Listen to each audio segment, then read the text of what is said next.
Selamat datang di Nanti Malam, tempat di mana rahasia gelap dan kisah mistis dari penjuru Nusantara hadir ke layar kalian. Malam ini, kita akan membahas sebuah cerita yang tak hanya menakutkan, tapi juga penuh teka-teki. Cerita tentang keluarga, keserakahan, dan harga yang harus dibayar untuk kekuasaan yang gelap. Cerita ini adalah tentang seorang anak laki-laki bernama Raihan yang hilang secara misterius. Kehilangan ini bukan sekadar hilang biasa. Di balik senyum dingin ayah tirinya, tersimpan rahasia yang membuat bulu kuduk merinding. Pak Surya, ayah tiri Raihan, dikenal sebagai pria pendiam dan tegas. Tapi siapa sangka, ia menyimpan praktik kuno yang jarang diketahui orang. Praktik pesugihan yang menuntut tumbal anak-anak tak bersalah untuk menambah kekayaan dan kekuasaan. Malam itu, langit pekat.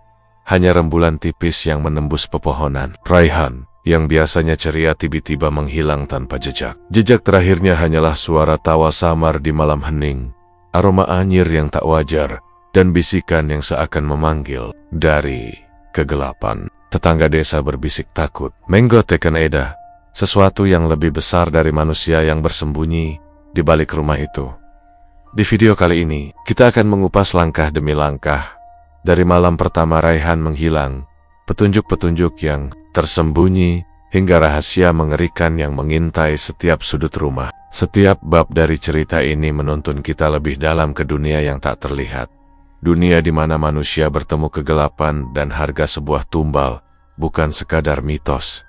Jangan salah, ini bukan hanya cerita horor biasa. Ini adalah kisah nyata dari desa kecil di Indonesia, tempat tradisi kuno bertemu dengan keserakahan manusia. Setiap suara, setiap bayangan, setiap langkah yang tertinggal membawa kita lebih dekat pada jawaban yang tak semua orang berani dengar. Persiapkan diri kalian, karena malam ini kita akan masuk ke dunia tumbal pesugihan ayah tiri. Dunia yang gelap, mencekam, dan penuh teka-teki yang bisa membuat siapapun merinding. Ingat, jangan menonton sendirian, karena kadang ketika kalian menatap layar, mata yang lain juga sedang menatap kalian dari kegelapan. Selamat menonton, dan bersiaplah untuk kisah yang hanya bisa kalian temukan di Nanti Malam. Aku, Dika, masih gak bisa lupain malam itu. Malam yang sejak pertama kali kejadian sampai sekarang selalu bikin jantungku berdebar. Kalau aku ingat, malam ketika sepupu aku, Raihan, tiba-tiba gak pulang dari rumah ayah tirinya, Pak Surya. Rasanya kayak semua waktu berhenti di detik itu. Dan semuanya berubah begitu saja. Sejak ayah tirinya datang ke rumah, suasana jadi beda. Paksa, entahlah, dia dingin, jarang bicara. Tapi kalau dia menatap, rasanya ada sesuatu yang menusuk ke tulang belakang. Matanya kayak bisa membaca rahasia terdalam seseorang, bahkan yang orang sendiri gak sadar. Hari itu, seperti biasa, Raihan datang ke rumahku main. Dia tampak ceria. Rambutnya masih basah karena habis main hujan di sawah. Tapi ada yang aneh di matanya. Aku gak tahu harus bilang apa. Dia kelihatan sedikit gugup, tapi dia cuma tersenyum tipis dan bilang, "Aku mau main di sawah, Dik, sebentar aja." Aku cuma mengangguk. Biasanya dia lama-lama balik, tapi malam itu rasanya ada sesuatu yang berbeda. Malamnya, aku tunggu sampai jam 8. Masih belum pulang juga. Aku mulai cemas. Ibu aku, Bu Ratna, juga mulai gelisah. "Dik, Raihan, kok belum balik ya? Biasanya dia pulang sebelum maghrib," ucapnya sambil menatap jalanan dari jendela. Aku cuma diam. Jantungku mulai berdebar lebih kencang. Aku bilang ke ibu, "Tenang Bu, mungkin cuma main lebih lama, nanti juga pulang." Tapi dalam hati aku merasa tidak tenang sama sekali. Kami mulai keliling kampung, nanya ke tetangga, ke rumah-rumah yang biasanya ditempati anak-anak seumuran Raihan, tapi tak satu pun yang melihatnya. Aku mulai merasa ada yang aneh, bukan cuma karena Raihan gak pulang, tapi suasana malam itu. Dingin, sunyi, dan aneh. Biasanya di malam seperti itu, ada suara jangkrik, anjing menggonggong, atau suara orang yang lewat, tapi malam itu benar-benar hening. Bahkan angin seakan menahan napasnya sendiri. Aku gak tahu harus mulai dari mana, tapi naluri mengatakan ada sesuatu yang salah. Rasanya seperti rumah ini, atau mungkin desa ini, sedang menahan rahasia yang menakutkan. Aku balik ke rumah Pak Surya, cuma ingin memastikan keadaan, Tapi saat aku menatap wajahnya, hatiku seperti dicubit. Pak Surya sedang duduk di kursi kayu. Matanya menatap kosong ke arah ruang tamu. Tapi ada sesuatu yang berbeda. Ada senyum tipis di wajahnya. Tapi senyum itu seram. Raihan sudah tidur di kamarnya. Katanya dingin. Aku menatapnya heran. Tapi aku tahu itu bohong. Aku bisa merasakannya. Aku mencoba berpikir logis. Mungkin Raihan tersesat? Atau mungkin teman-temannya iseng? Tapi rasa cemasku gak bisa hilang. Aku ingat kata-kata nenekku dulu. Ana sing salah. Nenek kowe rumangsa ora tenang. Sedikit bahasa Jawa itu bikin aku merinding. Aku gak tahu siapa yang salah atau apa yang terjadi. Tapi naluri bilang ini lebih dari sekadar anak hilang biasa. Malam itu, aku memutuskan untuk masuk ke kamar Raihan. Aku ingin memastikan, tapi begitu pintu dibuka, aku langsung mencium aroma. Aneh, sedikit anyir, seperti campuran tanah basah dan sesuatu yang gak wajar. Aku mengernyit, tapi aku mencoba tetap tenang. Di dalam kamar, semua tampak normal. Mainannya masih ada, buku tulisnya berserakan seperti biasa. Tapi, ada satu hal yang bikin aku berhenti sejenak. Kain kecil, seperti baju Raihan, tersampir di kursi, basah dan beraroma aneh. Aku menatap sekeliling kamar, mencoba memahami. Rosanna, ada sesuatu yang bergerak di sudut mataku. Bayangan tipis yang seakan menunggu. Jantungku mulai berdebar. Aku berusaha menenangkan diri. Tapi suara detak jam di dinding terasa sangat keras. Suara detak itu seperti mengingatkanku bahwa waktu terus berjalan. Tapi Raihan, tidak. Aku turun ke ruang tamu. Ibu masih duduk di sofa. Wajahnya pucat dan matanya merah karena menangis. Aku mencoba memeluknya, tapi tanganku gemetar. Bu, kita harus lapor ke polisi atau cari bantuan warga, ucapku pelan. Ibu menggeleng. Dika, tolong, jangan. Ini urusan Pak Surya dan aku. Kau nggak ngerti, ini terlalu dalam. Suaranya hampir berbisik, tapi terdengar jelas oleh telingaku. Ada rasa takut yang dalam suaranya. Takut yang aku belum pernah lihat sebelumnya. Aku nggak bisa tidur malam itu. Rasanya seperti ada mata yang mengawasi dari kegelapan. Di jendela, bayangan pepohonan bergoyang. Tapi sepertinya ada yang lain. Sesuatu yang tidak seharusnya ada di sana. Aku duduk di lantai, menatap ke arah kamar Raihan. Berharap aku salah. Berharap semuanya cuma mimpi.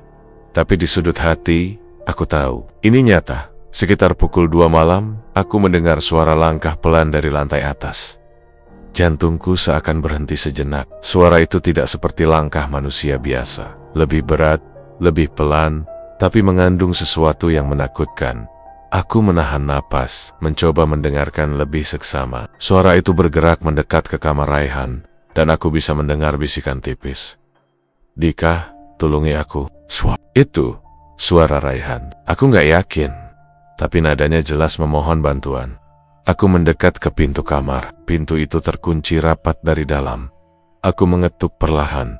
Raihan, kau di dalam? Tak ada jawaban, hanya udara dingin yang keluar dari celah pintu, menyentuh kulitku seperti tangan halus tapi dingin. Aku mundur.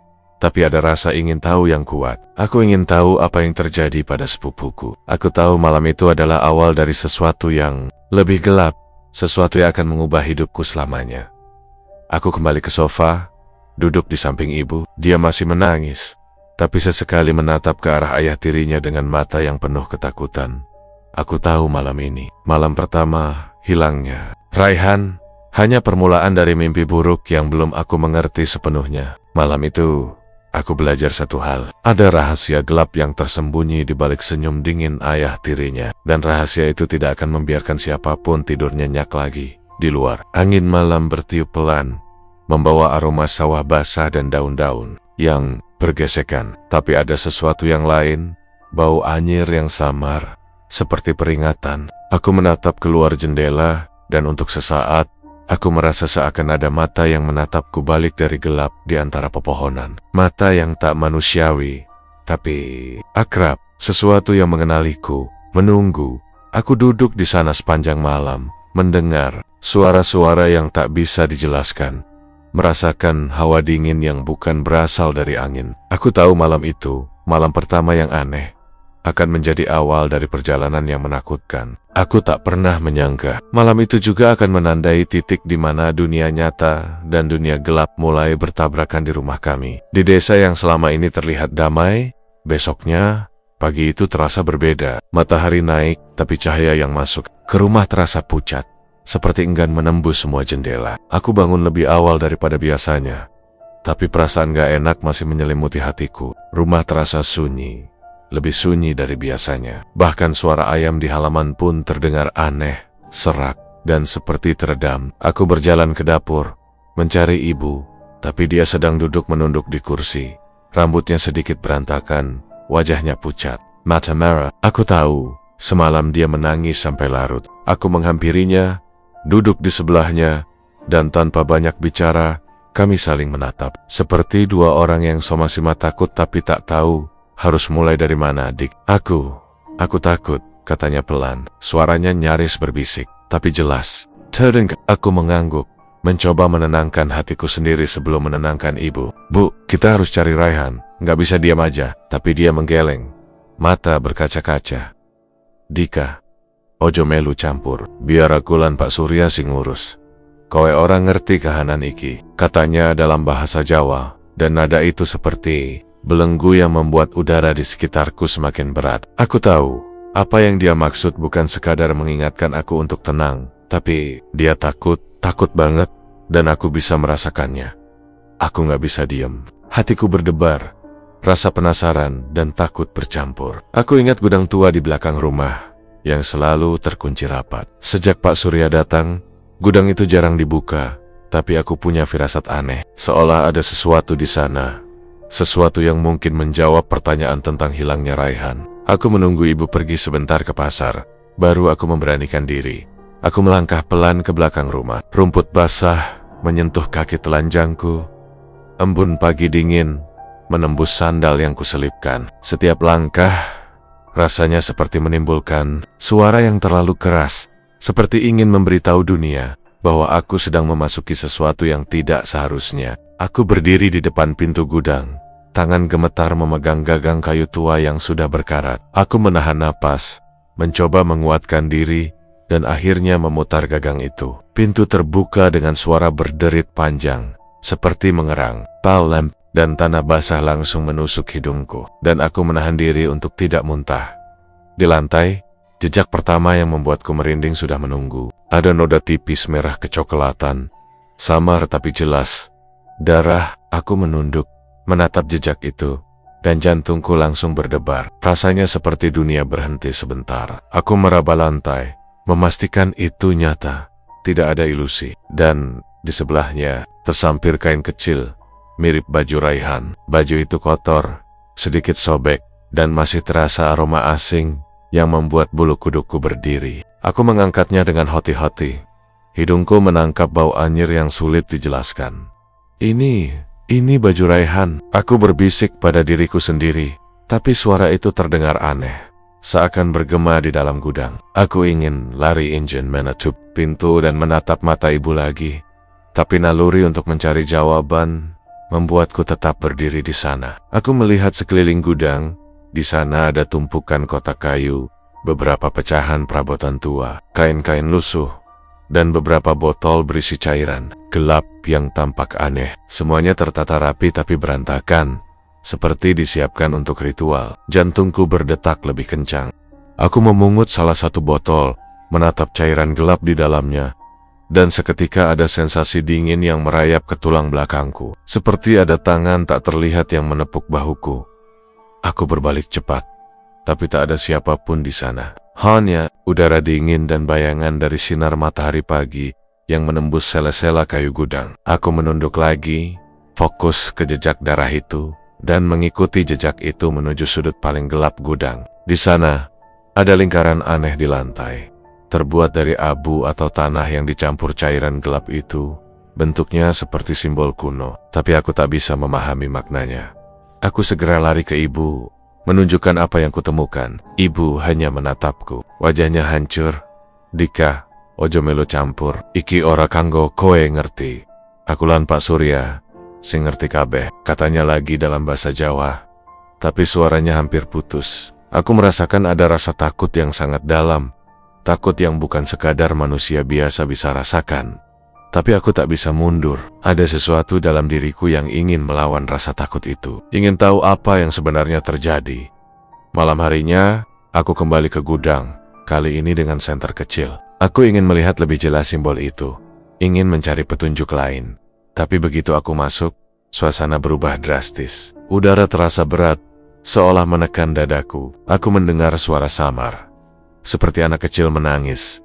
Tapi terlalu tipis untuk memastikan itu Raihan. Aku menahan napas, mencoba mengikuti suara itu. Tapi begitu aku mendekat ke lingkaran di lantai, suara itu hilang begitu saja. Hanya senterku yang menyorot simbol gelap itu. Aku menatap simbol itu lebih lama, dan seketika bayangan di sudut gudang bergerak.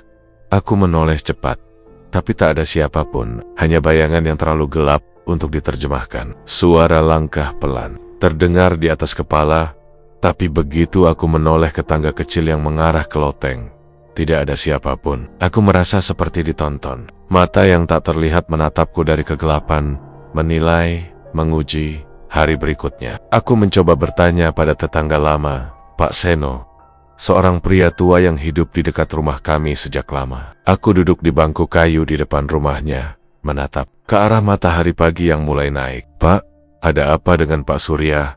Kenapa Raihan hilang? Conyak, Pak Seno menatapku lama.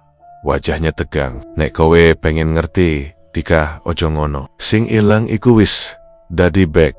Ansaka urip, sing ora kabeh bisa dimengerteni. Pak Surya, ora mung wong biasa. Nothing luwe, peteng saka, awake you. Katanya pelan, menyelipkan bahasa Jawa di akhir kalimatnya. Aku menggigit bibir. Jantungku berdetak kencang, tapi aku tak bisa berhenti bertanya. Pak Seno akhirnya menceritakan bahwa beberapa tahun lalu ada desas-desus tentang praktik pesugihan di desa ini yang dilakukan oleh orang-orang tertentu. Praktik itu membutuhkan tumbal, anak-anak yang tak bersalah, untuk menambah kekayaan dan kekuasaan. Dia menatapku dengan serius. Yen kowe ngono mlebu luwih dalam, kowe bakal ngerti karen peteng bisa nyekel urip wong. Hati-hati, Dika, peten iku ora gampang dilalekake. Aku merinding. Kata-kata itu mengikatku, tapi juga membuatku semakin penasaran. Aku ingin tahu lebih banyak, meski takut setengah mati. Sejak saat itu, aku mulai memperhatikan jerogerik Pak Surya. Setiap malam, dia pergi, seringkali dengan membawa sesuatu yang terlihat seperti sesajen atau benda-benda aneh. Aku dari jendela, tapi selalu ada bayangan gelap di sekelilingnya. Seperti melindungi rahasia yang tidak boleh terungkap. Aku mulai menyadari bahwa hilangnya Raihan bukan sekadar kebetulan. Semua tanda-tanda ini menunjuk pada sesuatu yang jauh lebih gelap, jauh lebih menyeramkan daripada yang bisa aku bayangkan.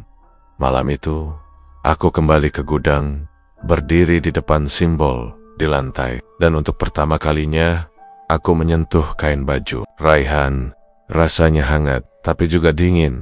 Seperti ada kehidupan yang terjebak di dalamnya. Aku menutup mata, dan tiba-tiba terdengar bisikan, samar tapi jelas, "Tulungi aku, tulungi aku." Jantungku hampir copot. Aku membuka mata, dan di sudut gudang, ada bayangan kecil, hitam pekat, bergerak-gerak seperti menunggu. Aku tak bisa melihat wajahnya, tapi aku tahu itu Raihan, atau sesuatu yang memakai tubuhnya.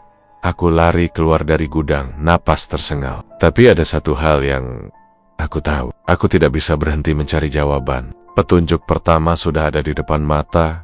Darah, baju Raihan, simbol misterius, dan bisikan yang mengerikan. Semua mengarah pada satu hal yang menakutkan. Sesuatu yang tak manusiawi, yang tersembunyi di balik senyum dingin ayah tirinya, Pak Surya.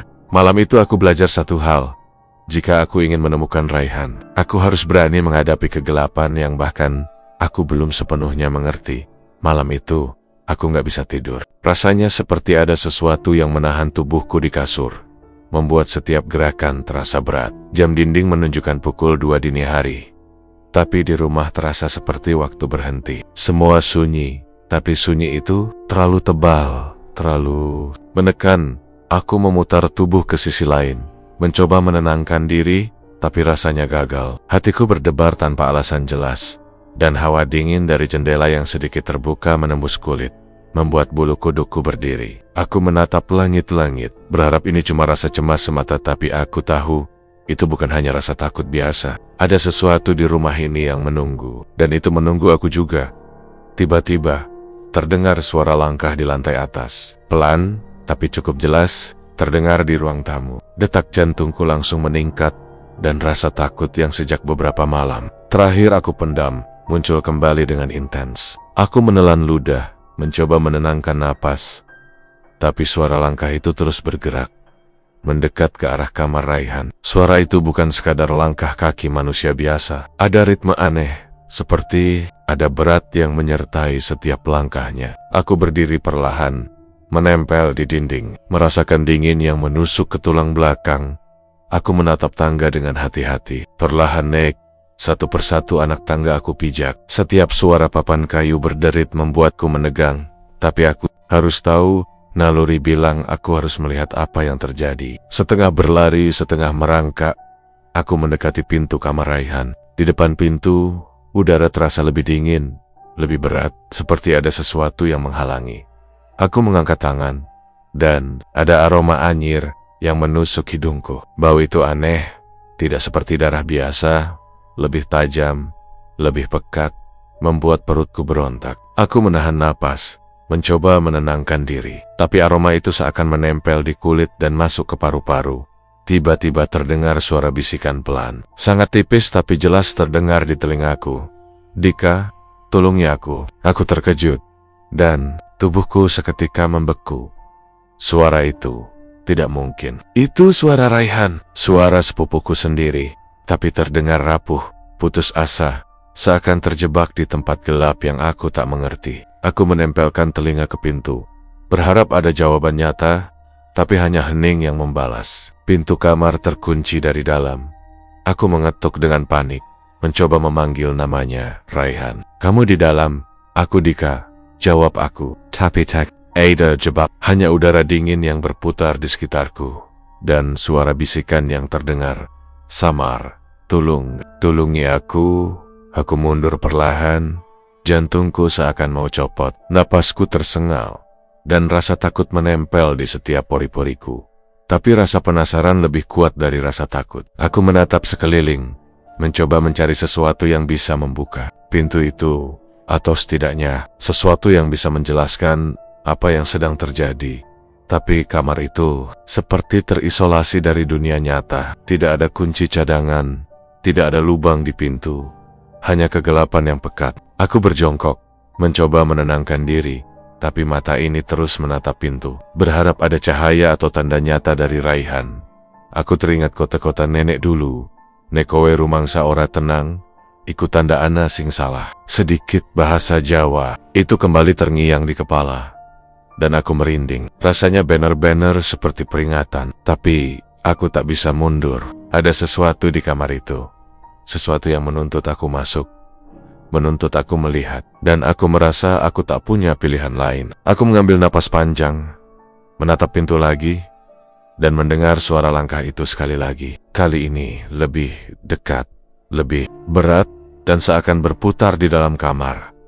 Aku menempelkan telinga ke pintu lagi, dan kali ini aku mendengar suara lain, lebih dalam, lebih rendah. Suara itu bukan suara anak kecil lagi, tapi suara pria dewasa, kasar, dingin, dan penuh ancaman. "Dika, ojo melu campur." Suara itu seperti terngiang di kepalaku, bukan dari luar, tapi dari dalam kepala sendiri. Aku menunduk, menahan tangis, tapi naluri membuatku tetap berdiri. Ada yang salah di sini. Bukan hanya pintu yang terkunci, bukan hanya bisikan yang memanggil, tapi sesuatu yang tak terlihat tapi nyata. Berada di dalam kamar itu bersama Raihan, aku mencoba mencari cara lain. Melihat jendela, tapi semua terkunci rapat. Melihat loteng, tapi tangga ke loteng tertutup rapat dengan papan kayu. Aku berputar-putar, dan kemudian mataku menangkap sesuatu di sudut lantai. Ada kain kecil, basah, dan berbau anyir. Mirip Raihan.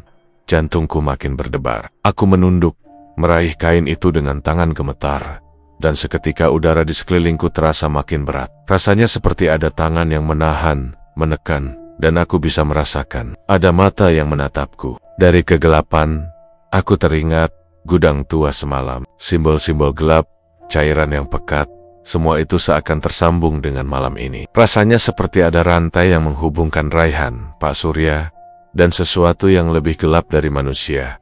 Aku tahu malam ini bukan sekadar malam biasa, Aida. Sesuatu yang menunggu aku untuk membuat langkah salah, dan aku tidak boleh salah langkah. Tiba-tiba terdengar suara langkah kecil, tapi cepat di lantai atas. Aku menoleh, tapi hanya gelap. Suara itu seakan menari-nari di udara, mendekat dan menjauh dengan ritme yang tidak teratur. Aku menahan napas, mencoba menenangkan diri, tapi napasku semakin cepat. Ada rasa dingin yang menusuk, seperti es yang merayap dari kaki sampai kepala. Aku mencoba bergerak perlahan, mengikuti suara itu, tapi semakin aku mendekat, suara itu hilang begitu saja. Aku kembali ke pintu kamar Raihan, menempelkan telinga sekali lagi, dan mendengar suara itu lagi, lebih keras dan jelas. Dika, tulungi aku. Aku menatap pintu dengan mata basah, tangan gemetar, dan tubuhku hampir jatuh karena gemetar. Aku tahu satu hal, Raihan tidak sendiri. Ada sesuatu bersamanya, sesuatu yang menakutkan, sesuatu yang tak bisa aku pahami sepenuhnya. Aku kembali ke ruang tamu, duduk di sofa dengan napas tersengal. Ibu masih tidur dengan posisi menekuk tubuh, seperti mencoba melindungi diri dari mimpi buruk, tapi aku tahu ini bukan mimpi buruk biasa. Ini nyata. Malam ini, malam kedua sejak hilangnya Raihan, aku menyadari satu hal. Ada rahasia gelap yang lebih besar dari yang bisa aku bayangkan. Ada sesuatu yang tersembunyi di kamar Raihan, sesuatu yang menunggu aku untuk melakukan langkah berikutnya. Jam dinding menunjukkan jam 3:30, dan aku masih di sofa, menatap kamar Raihan. Suara angin malam bertiup pelan, tapi di antara desahnya, aku mendengar bisikan samar, seperti ribuan suara kecil berbaur, mengatakan kata yang sama, tulungi aku. Aku menggigit bibir, berusaha menahan diri dari teriak, tapi jantungku rasanya hampir copot. Ada sesuatu yang menginginkan aku masuk ke dalam kegelapan, dan aku tahu, malam ini aku harus membuat keputusan. Aku berdiri perlahan, berjalan ke pintu kamar Raihan lagi. Tanganku gemetar memegang gagang pintu, dan seketika bayangan di sudut mata terlihat bergerak. Bayangan itu hitam pekat, terlalu gelap untuk dijelaskan, tapi aku tahu itu ada hubungannya dengan Raihan. Aku menahan napas, mencoba menguatkan diri, dan mengangkat tangan untuk menempelkan telapak di pintu. Seketika, aku mendengar suara lain, lebih rendah, lebih menakutkan. Dika, ojo melebu. Nek kau melebu, kau ora bakal metu strat. Dalam bahasa Jawa, tapi nada ancamannya jelas. Jantungku berdebar kencang, tapi naluri ingin menyelamatkan sepupuku lebih kuat dari rasa takut. Aku menelan ludah, menutup mata sebentar, dan akhirnya aku memutuskan untuk tetap menghadapi apapun yang ada di balik pintu itu. Aku tahu, malam ini, malam kedua sejak hilangnya Raihan, akan menjadi malam yang mengubah segalanya. Aku tak hanya menghadapi kegelapan dan misteri, tapi juga sesuatu yang lebih besar, sesuatu yang mengikat Raihan dan keluargaku dengan rantai gelap yang tak terlihat. Malam ini aku belajar satu hal, untuk menemukan kebenaran. Aku harus berani menghadapi kengerian yang lebih dari sekadar manusia. Bisa bayangkan, aku mulai bertanya-tanya ke tetangga lama, mereka yang sudah tinggal di desa ini bertahun-tahun. Pak Seno, Pak Hadi, Bulis, hampir semuanya punya cerita tentang Pak Surya, ayah tiri Raihan. Tapi semua cerita itu dibisikkan, seolah takut ada yang mendengar. Aku duduk di bangku kayu depan rumah Pak Seno, angin malam yang sejuk tapi berat menyapu wajahku. Aku bertanya dengan hati-hati, Pak, ada apa dengan Pak Surya? Kenapa Raihan hilang? Pak Seno menatapku lama, matanya seperti menimbang-nimbang. Apakah dia harus jujur atau tidak? Akhirnya dia menghela napas panjang, dan perlahan mulai bercerita. Katanya, sejak lama Pak Surya memiliki usaha yang tak wajar di malam hari. Orang-orang desa selalu menghindar, tapi bisik-bisik mengatakan bahwa Pak Surya melakukan pesugihan, praktik kuno yang dilakukan untuk menambah kekayaan dan kekuasaan. Aku menelan ludah, menatap Pak Seno dengan mata membesar. Pesid, tumbal anak-anak, tanyaku pelan. Pak Seno mengangguk, wajahnya pucat. Ya, Dika, anak-anak yang tak bersalah. Iku sing digau, tumbal supaya yurip luwih makmur. Ora gampang ngomong, Nanging iki kenyataan singana. Sedikit bahasa Jawa itu terdengar menakutkan, seperti mantra yang mengikat udara malam di sekelilingku. Rasa takut langsung menyeruak, tapi di saat yang sama, ada sesuatu dalam diriku yang membuatku tak bisa mundur. Aku harus tahu kebenarannya. Aku tak peduli apa yang akan terjadi. Aku harus menemukan Raihan. Aku mengangguk pelan ke Pak Seno. Berterima kasih. Lalu kembali ke rumah dengan perasaan campur aduk, takut, marah, penasaran, dan bertekad. Aku memutuskan untuk mengikuti jejak Pak Surya ke hutan di belakang rumah. Malam itu, bulan hampir tercutap ewan. Hanya sedikit cahaya rembulan yang menembus pepohonan, membuat bayangan-bayangan di tanah terlihat panjang dan menyeramkan. Udara dingin menusuk kulit, dan aroma tanah basah bercampur dengan daun-daun yang membusuk membuat perutku.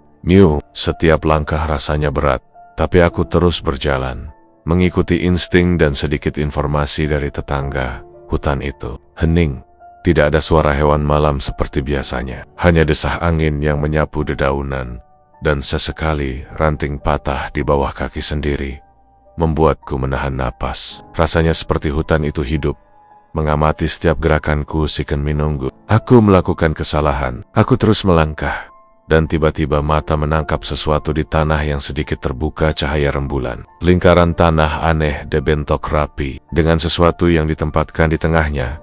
Sesajen, aku menunduk, menatap lebih dekat. Ada bunga layu, ayam kecil yang sudah mati, dan aroma yang anyir, bercampur dengan tanah basah dan sesuatu yang tak bisa kulihat jelas. Tapi yang paling membuatku merinding, di atas sesajen itu ada rambut anak kecil, halus dan hitam. Rasanya seperti semua rasa takut yang pernah aku rasakan di hidupku berkumpul dalam satu detik. Aku menahan napas, menunduk lebih dekat, mencoba memahami. Rasanya, itu rambut Raihan. Tapi aku tak ingin percaya, tak ingin hati ini hancur sepenuhnya. Aku duduk di tanah, mencoba menenangkan diri. Napasku tersengal, jantungku berdetak kencang. Aku tahu satu hal, ini nyata. Pak Surya, ayah tirinya, bukan orang biasa. Apa yang kulihat malam ini adalah bukti praktik pesugihan yang selama ini hanya terdengar lewat bisik-bisik di desa. Aku memikirkan ibu, wajahnya pucat, matanya merah, suaranya hampir putus ketika dia bilang agar aku tak ikut campur. Sekarang, aku mengerti. Rasa takut ibu bukan tanpa alasan. Ini lebih besar, lebih gelap, dan lebih berbahaya daripada yang aku bayangkan.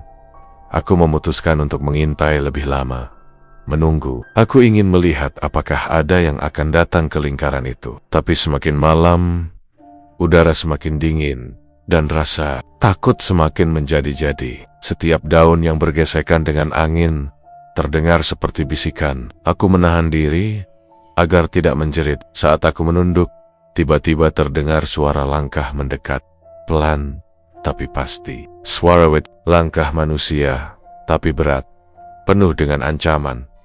Aku menunduk di balik semak, mencoba menahan napas. Dari bayangan pohon, aku melihat sosok Pak Surya muncul. Dia membawa sesuatu yang tampak seperti kendi kecil, dan setiap gerakannya terasa ritualistik. Matanya menatap ke arah lingkaran itu, dan bibirnya bergerak pelan, mengucapkan mantra yang aku tak mengerti. Aku bisa mendengar bisikan samar, seperti mantra kuno yang menempel di udara. Aku menggigil, tapi aku tak bisa bergerak. Aku ingin lari, tapi naluri ingin melihat terus, membuatku tetap di tempat. Meski takut hampir membuatku pingsan, Pak Surya menatap sesuatu di lingkaran, mengangkat tangan, dan tiba-tiba angin malam bertiup, lebih kencang, menyapu rambutku, membuatku menunduk lagi. Di sekeliling lingkaran, bayangan-bayangan hitam bergerak, seperti menari mengikuti gerak Pak Surya. Aku menelan ludah, jantungku berdetak kencang, dan aku tahu, ini bukan permainan, ini serius. Dan di tengah bayangan itu, aku bisa melihat bayangan kecil yang menjerit, tapi terlalu gelap untuk kulihat jelas. Rasanya seperti Raihan. Aku ingin lari, tapi tubuhku seperti tersandera oleh ketakutan. Aku memutar-mutar mata, mencoba mengamati setiap gerakan Pak Surya. Dia tampak tenang, matanya kosong tapi penuh kekuatan, dan setiap gerakan tangannya seakan mengendalikan energi di sekitar lingkaran. Aku merasa ada sesuatu yang menempel di kulitku, seakan menuntut aku pergi. atau ikut terjebak di dalam ritual itu tiba-tiba. Pak Surya menoleh, menatap arah hutan tempat aku bersembunyi. Jantungku seperti berhenti. Aku menunduk lebih dalam, mencoba menyembunyikan diri. Tapi, aku tahu, dia bisa merasakan aku di sana. Aku bisa merasakan matanya menembus kegelapan, menembus semak-semak, menembus aku sendiri. Rasa takut yang tak pernah aku rasakan sebelumnya menyerangku. Aku merasa kecil, rapuh, dan seolah dunia ini bukan lagi dunia manusia. Setelah beberapa lama, Pak Surya mengangkat tangan terakhir, dan bayangan di lingkaran itu menghilang. Sesajen tetap di tempatnya, tapi aroma anyir semakin pekat. Aku menatap tanah, dan di sana rambut anak kecil masih ada, basah dan menempel di tanah. Aku tahu satu hal, ini bukan mimpi, ini nyata. Dan Raihan, dia ada di sini. Tapi entah bagaimana, terjebak di dalam sesuatu yang gelap. Sesuatu yang manusia biasa tidak bisa lihat sepenuhnya. Aku menahan diri, menarik napas panjang dan memutuskan untuk kembali ke rumah. Malam itu aku berjalan perlahan. Setiap langkah terasa seperti menapaki duri. Angin malam seperti membisikkan kota-kota yang tak bisa aku mengerti. Daun-daun bergesekan seperti menertawakan ketakutanku. Tapi aku tahu, aku harus melanjutkan pencarian ini. Aku tak bisa menyerah. Aku tak bisa membiarkan Pak Surya dan bayangan gelap itu menang. Setibanya di rumah, aku melihat ibu masih duduk di ruang tamu. Matanya menatap ke arah jendela. Wajahnya pucat dan tegang. Aku duduk di sampingnya, mencoba menenangkan napas. Aku membuka mulut untuk berkata, tapi kata-kata tersangkut di tenggorokan.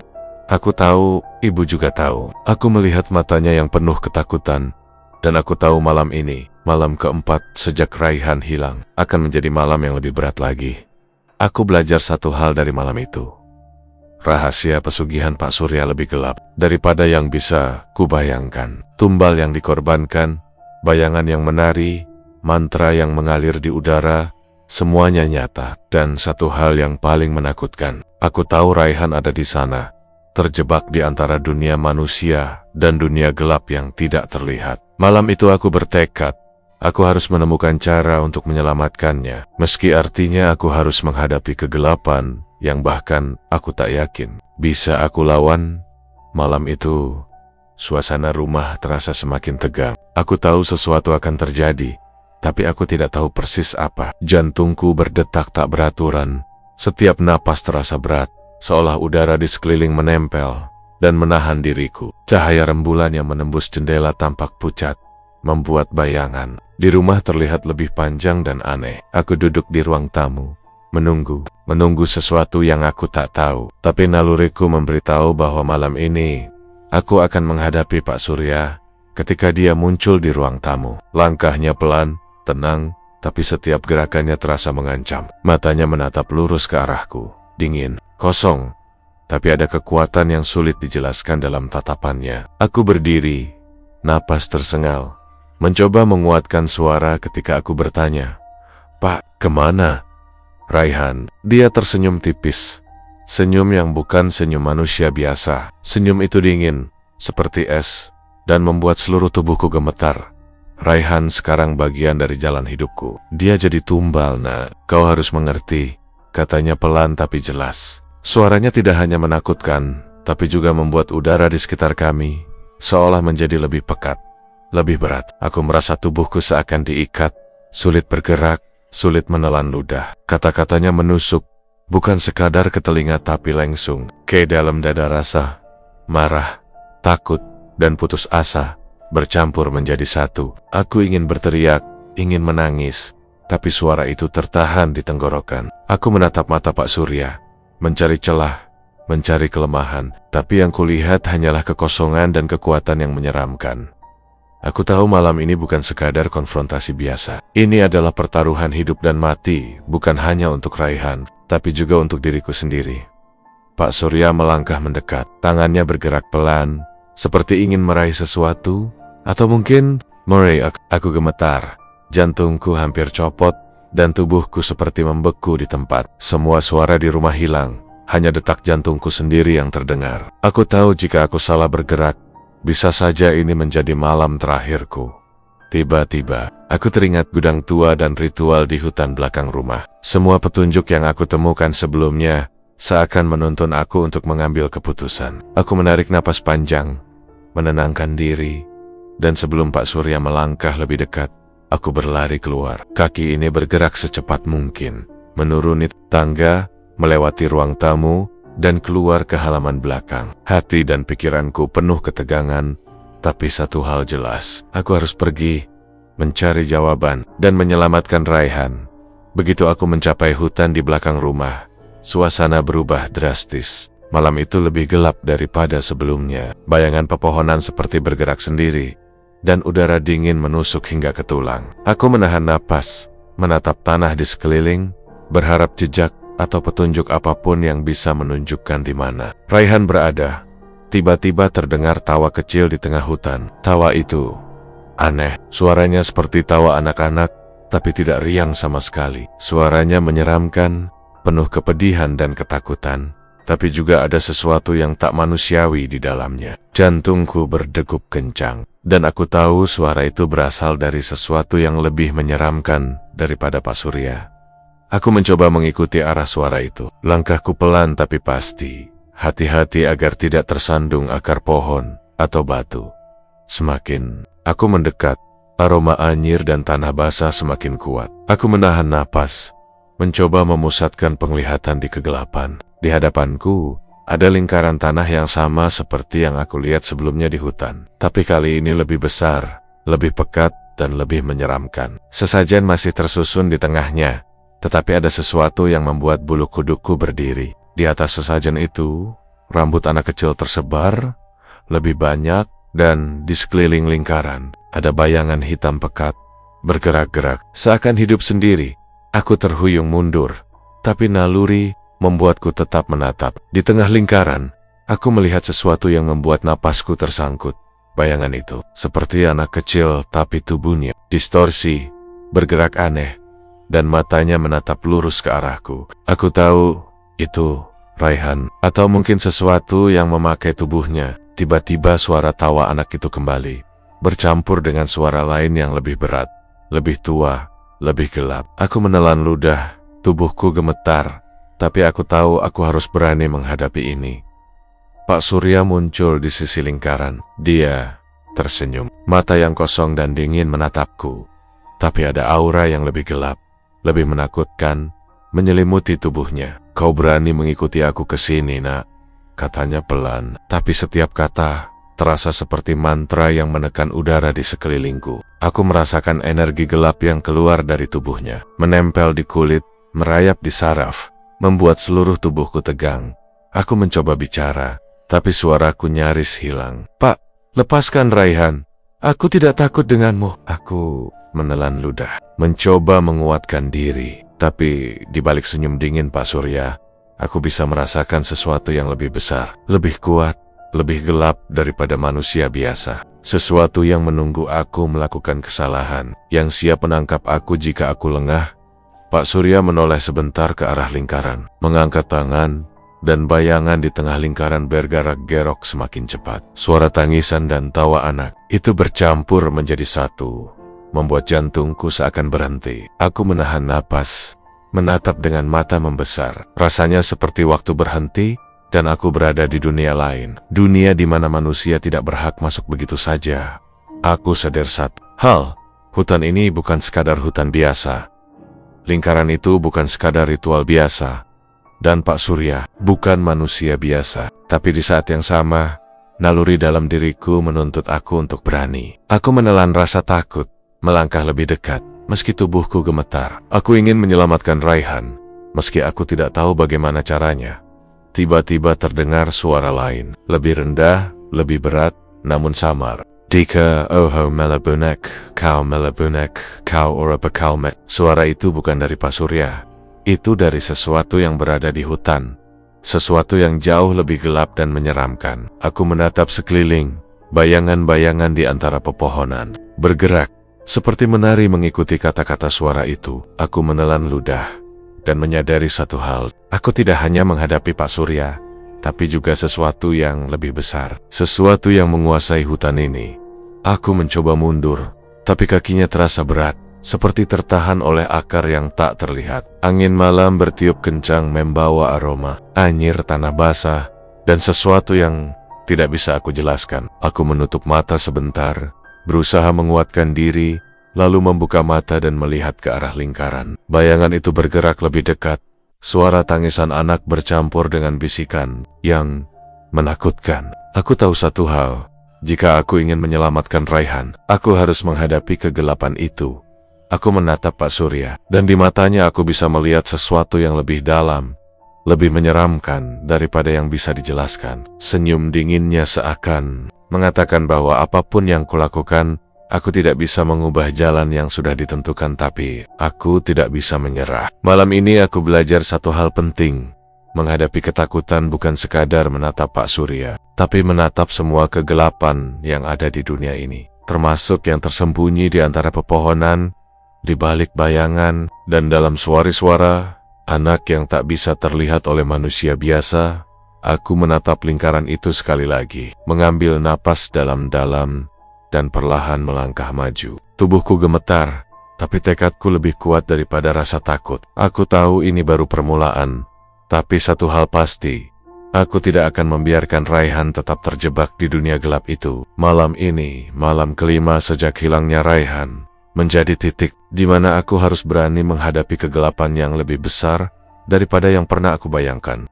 Aku kembali ke gudang tua itu dengan langkah hati-hati. Malam itu sunyi, begitu sunyi sampai setiap daun yang jatuh terdengar keras. Setiap hembusan angin terasa seperti suara bisikan yang menembus kulit. Cahaya bulan yang temaram menembus celah-celah kayu gudang, menciptakan bayangan yang bergerak-gerak di lantai. Aku menahan napas, merasakan tubuhku gemetar dari ujung kaki sampai ujung kepala. Gudang tua ini rasanya berbeda malam ini. Ada sesuatu yang menunggu, sesuatu yang menakutkan. Aku melangkah perlahan, menuruni anak tangga kayu yang berderit setiap kali ku kinjak. Bau lembab, tanah basah, dan sesuatu yang anyir menusuk hidungku.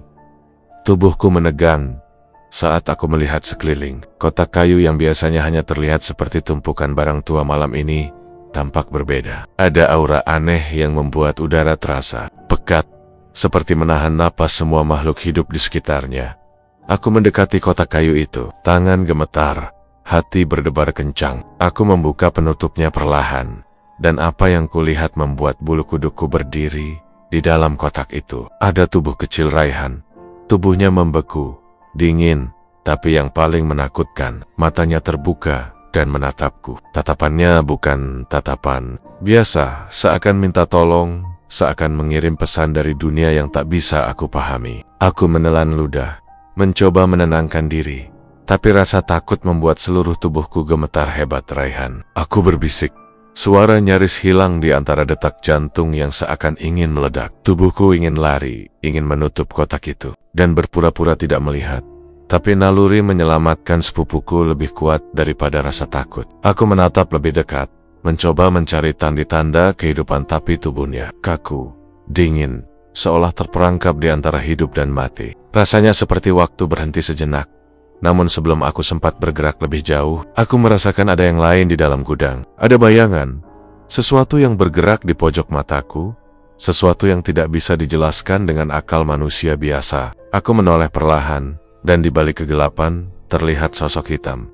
Sosok itu berdiri tegak, tapi wajahnya, oh Tuhan, wajahnya berubah-ubah. Sekilas mirip Pak Surya, tapi kemudian berubah menjadi wajah lain, seperti hantu tua, keriput, dengan mata kosong yang menatap langsung ke jiwaku. Aku menjerit, suara tercekik keluar dari tenggorokan. Sosok itu bergerak perlahan, menutup kotak tempat Raihan berada dengan satu tangan panjang, hitam, seperti asap pekat. Udara di sekelilingnya bergetar, dan aku bisa merasakan energi gelap yang menjalar ke tulang belakang. Rasanya seperti ada tangan tak terlihat yang menahan tubuhku, menuntut aku untuk diam. Aku menahan napas, mencoba menatapnya, tapi bayangan itu terlalu pekat, terlalu menyeramkan untuk dihadapi.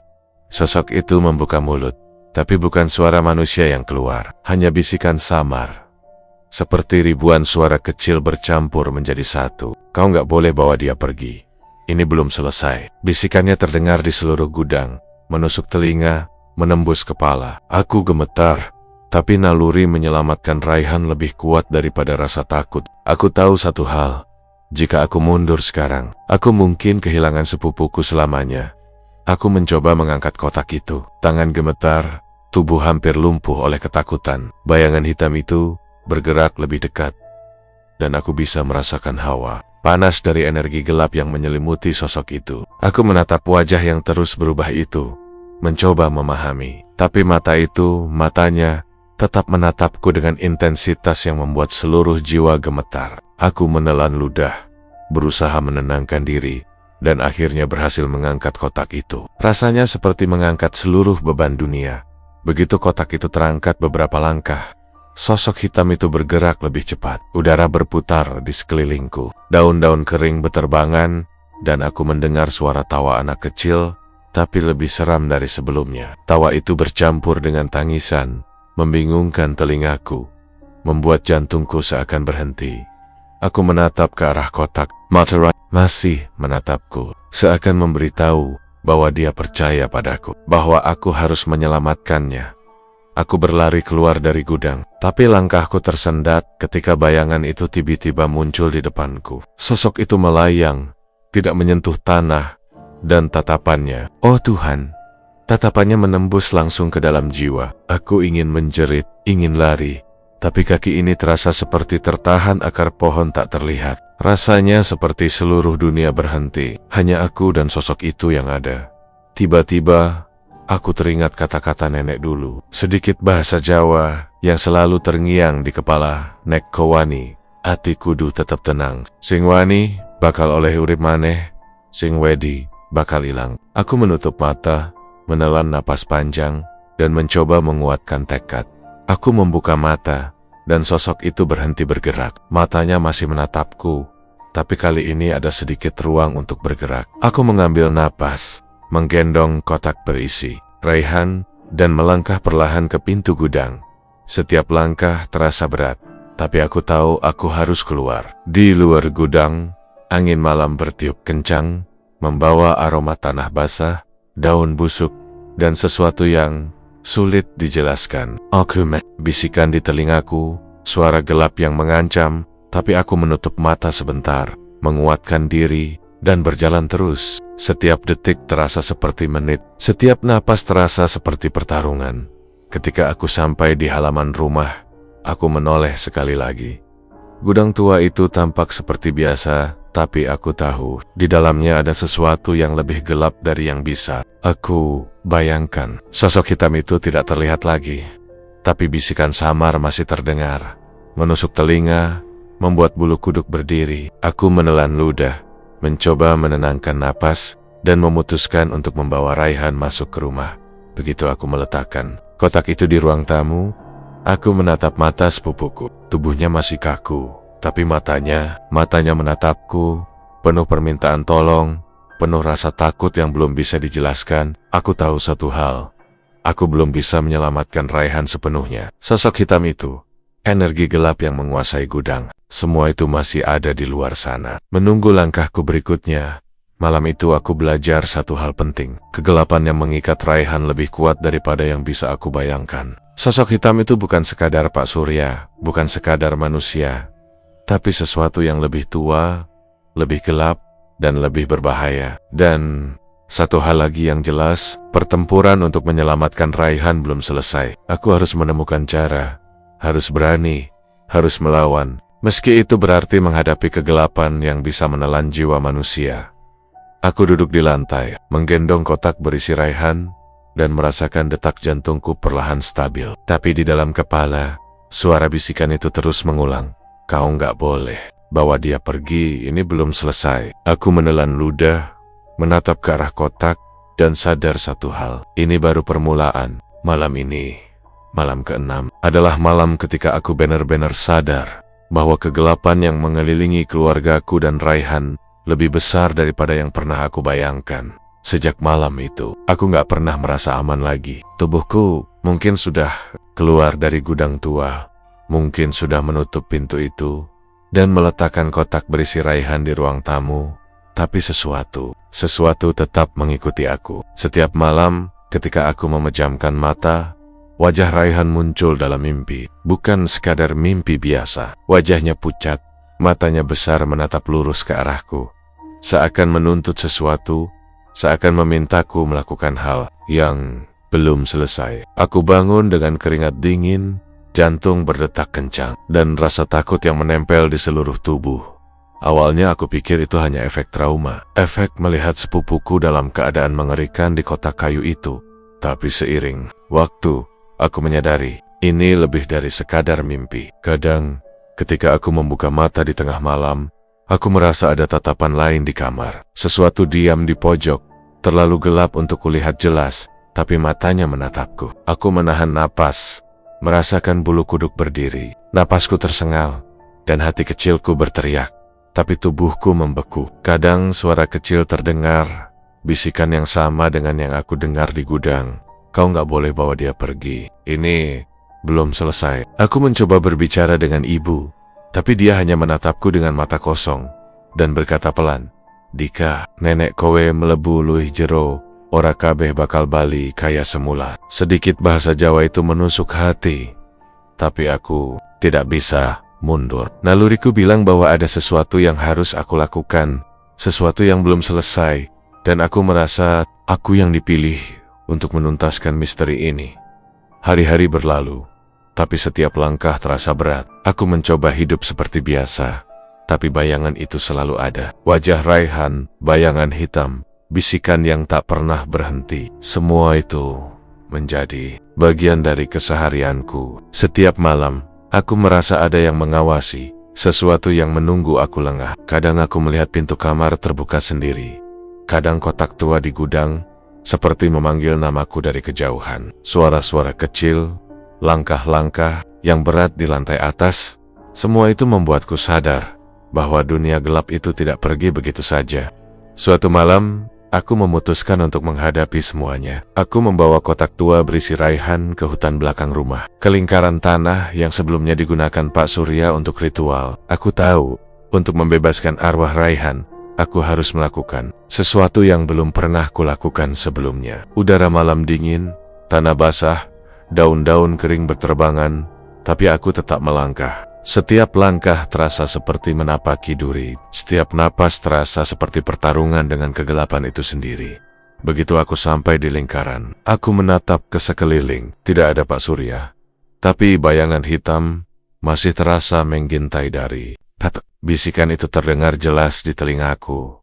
Kau nggak boleh membawa dia pergi. Ini belum selesai. Aku menelan ludah, menguatkan diri, dan membuka kotak berisi Raihan. Aku menatap wajahnya yang dingin, matanya tetap terbuka, seakan hidup di dunia lain. Aku mengangkat tanganku, mencoba berbicara padanya, tapi suara itu tak keluar.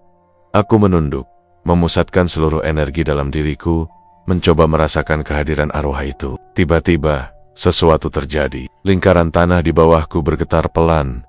Cahaya samar muncul dari tanah, dan bayangan hitam perlahan terlihat lebih jelas. Sosok itu mirip Pak Surya, tapi wajahnya seperti tua, keriput, dan matanya kosong. Aura gelap dari sosok itu begitu pekat, menusuk hingga ke tulang, dan aku bisa merasakan energi yang lebih besar daripada yang pernah aku rasakan sebelumnya. Aku menahan napas, dan sedikit bahasa Jawa terngiang di kepala. Neko wani, ati kudu tetap tenang. Aku mencoba fokus, menguatkan hati, dan perlahan mengangkat kotak Raihan ke tengah lingkaran. Saat itu, sosok gelap itu melangkah maju, tapi bukan menyerang. Matanya tetap menatapku, seakan menilai, seakan menguji keberanian dan tekad. Aku bisa mendengar suara anak kecil menangis, bercampur dengan tawa menyeramkan. Terdengar dari tanah, dari pepohonan, dari udara malam yang pekat. Kemudian terjadi sesuatu yang mengejutkan. Dari bayangan itu, aku bisa melihat wajah Raihan, atau mungkin arwahnya. Wajah itu menatapku dengan penuh kelegaan, tapi juga ada kesedihan yang mendalam. Sosok itu menunduk, dan aku bisa merasakan energi gelap yang menahan arwahnya mulai melonggar. Aku menelan ludah, merasakan hawa panas dan dingin bergantian di seluruh tubuh. Ini seperti pertarungan antara dua dunia. Dunia gelap yang menahan arwah Raihan, dan tekadku untuk menyelamatkannya. Aku menatap ke arah bayangan, mencoba memahami apa yang harus kulakukan. Tiba-tiba terdengar suara lain, lembut tapi jelas, seperti bisikan dari dunia lain. Dika, nek kawani, kabeh bakal metu. Nanging elinga, regane larang. Aku menelan ludah. Aku tahu ini bukan sekadar ritual biasa. Pesugihan Pak Surya memang punya harga. Dan harga itu, arwah Raihan harus menanggungnya. Aku harus berani mengambil risiko. Berani menghadapi kegelapan yang lebih tua dan lebih kuat daripada manusia. Dengan napas tertahan, aku membuka tangan, menempatkan kotak di tengah lingkaran, dan menutup mata. Aku mengucapkan doa dalam hati, meminta arwah Raihan untuk percaya padaku, dan memohon agar energi gelap yang menahan dia bisa pergi. Udara di sekelilingku bergemuruh, tanah bergetar, dan bayangan hitam mulai memudar, seperti asap yang tertiup. Angin melam, suara tangisan anak bercampur bisikan gelap terdengar semakin jauh, hingga akhirnya hening. Aku membuka mata perlahan, dan apa yang kulihat membuat bulu kuduk berdiri. Kotak itu kosong. Tubuh Raihan tidak ada, tapi di udara, aku merasakan kehadiran yang lembut, seperti tangan kecil menyentuh pundakku. Aku menoleh, tapi tidak ada siapa-siapa. Aku menutup mata sebentar, dan ketika membuka lagi, wajah Raihan muncul di depan mataku. Samar, tapi jelas. Dia tersenyum tipis, dan seakan berbisik, "Terima kasih Dika." Aku tersentak, tapi rasa lega bercampur dengan ketegangan. Aku tahu, arwahnya bebas dari ikatan gelap. Tapi Haga, Tatapeda, bayangan hitam yang menyerupai Pak Surya memang hilang. Tapi aku bisa merasakan kegelapan lain yang menunggu di dunia ini. Aku sadar satu hal. Pesugihan itu bukan sekadar manusia, bukan sekadar tumbal. Ada sesuatu yang lebih tua, lebih kuat, yang menunggu kesempatan untuk mengikat jiwa manusia lagi. Sejak malam itu, aku menyadari, aku mungkin yang dipilih selanjutnya untuk menyelidiki, untuk menghadapi kegelapan itu. Meski aku tidak tahu kapan, setiap aku tidur, wajah Raihan muncul dalam mimpi.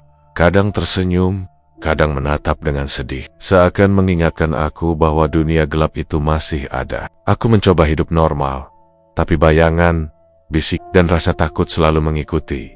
Malam demi malam, aku belajar satu hal. Keberanian itu bukan sekadar menghadapi manusia atau makhluk yang terlihat, tapi menghadapi kegelapan yang tak terlihat, rahasia yang tersembunyi, dan harga yang harus dibayar untuk menyelamatkan orang yang kita sayangi. Aku tahu apa yang kulalui sejak hilangnya Raihan, menghadapi Pak Surya, ritual pesugihan, hingga bayangan hitam itu. Semuanya adalah ujian. Ujian untuk membuktikan keberanian, tekad, dan kesetiaan.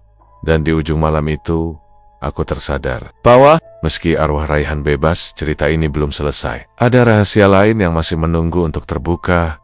Ada kegelapan lain yang menunggu untuk dijelajahi. Aku mungkin selamat malam ini, tapi aku tahu suatu hari nanti, aku harus kembali menghadapi dunia gelap itu lagi. Dan aku siap. Aku menatap langit malam yang pekat, menarik napas dalam-dalam, dan berbisik dalam hati. Nek iki durung rampung, aku bakal bali. Kanggo nglindungi kabeh sing tak tresnani. Sedikit bahasa Jawa itu terasa seperti janji, seperti tekad yang menempel di jiwaku. Malam itu, aku belajar bahwa keberanian sejati bukan tentang tidak takut, tapi tentang terus maju meski ketakutan itu selalu hadir. Dan mungkin suatu hari nanti, seseorang lain juga akan dipilih, seperti aku. Dan cerita ini baru permulaan dari kegelapan yang lebih besar, yang menunggu untuk terungkap.